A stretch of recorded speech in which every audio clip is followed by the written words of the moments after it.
Bonjour à tous. Je continue toujours de recevoir souvent la question chez des personnes qui veulent savoir comment se fait-il que je suis toujours en combat dans mon développement, dans ma croissance de ma relation avec Dieu. Qu'est-ce qui se fait que je n'arrive pas toujours à avancer? Qu'est-ce qui bloque? Qu'est-ce qui ne marche pas? Pourquoi j'ai l'impression que Dieu ne m'écoute pas? C'est comme s'il y a un mur, c'est comme s'il y a un barrage et je n'arrive pas à avancer. Bon, si vous vous posez souvent cette question, dans cette vidéo justement, je compte aborder la question et essayer un peu de décortiquer un peu quelles sont les raisons qui peuvent causer ce genre de blocage dans la relation d'un chrétien avec Dieu.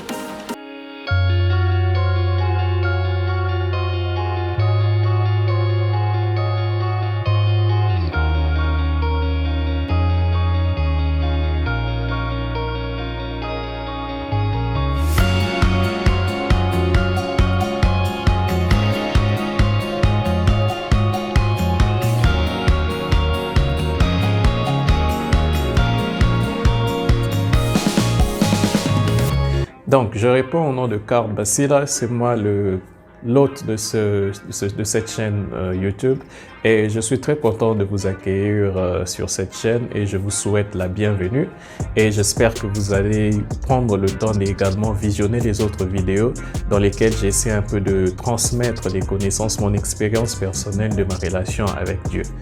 Bon, voilà, maintenant parlons du vif du sujet.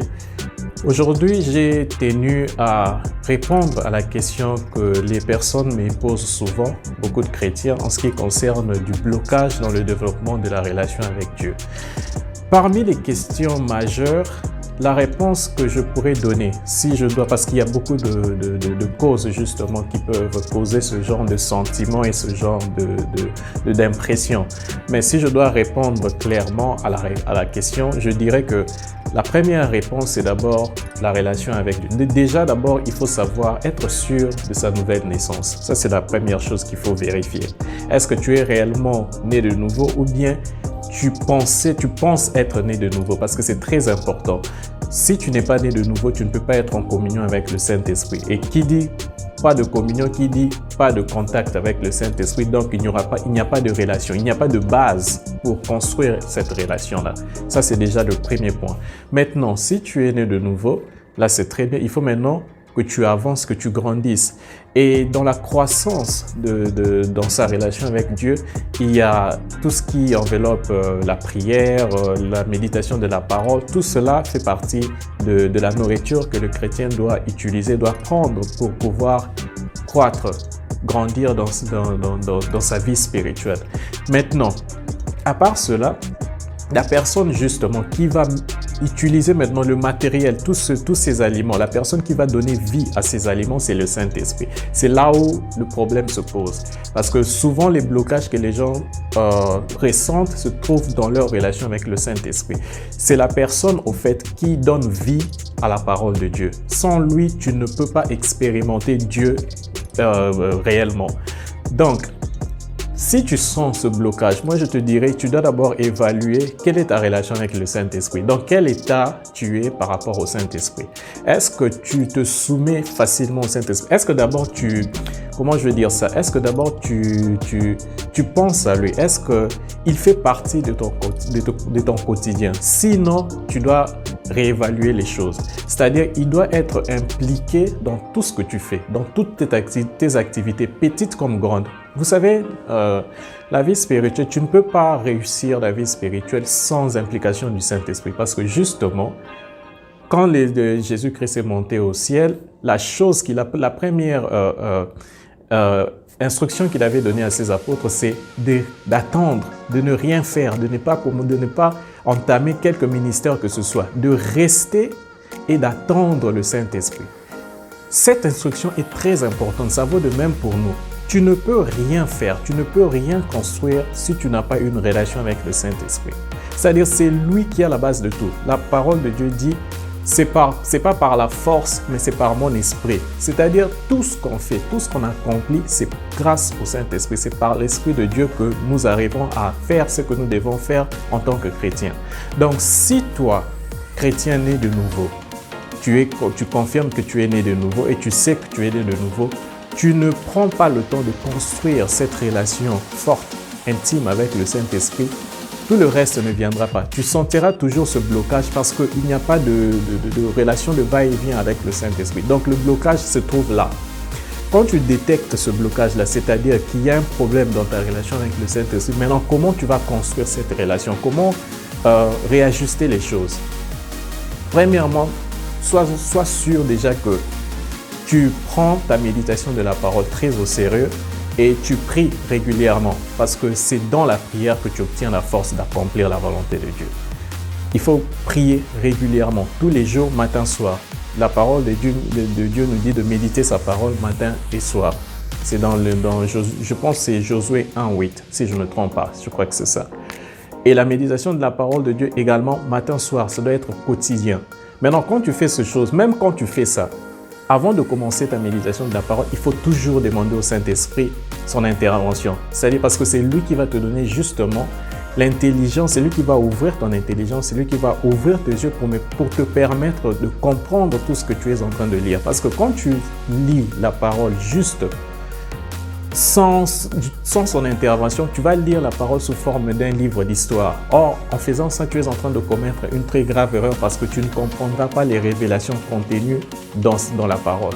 Parce que la parole te permet de résoudre en fait tous les problèmes de ta vie. Tout ce qui concerne notre vie humaine a sa solution dans la parole. Mais maintenant, pour trouver ces solutions-là, tu as besoin du Saint-Esprit pour te révéler où se cachent les choses. Parce que c'est lui seul qui a la maîtrise de la parole de Dieu. Donc, quand tu fais ça, déjà, tu es en train d'impliquer le Saint-Esprit pendant tes moments de méditation de la parole. Et après avoir médité la parole, après avoir prié, tu dois maintenant aller dans le monde, tu dois vivre parce que tu dois aller au travail, si tu es étudiant, tu dois aller à l'école, toutes ces choses-là. Et pendant ces activités, tu as toujours besoin du Saint-Esprit.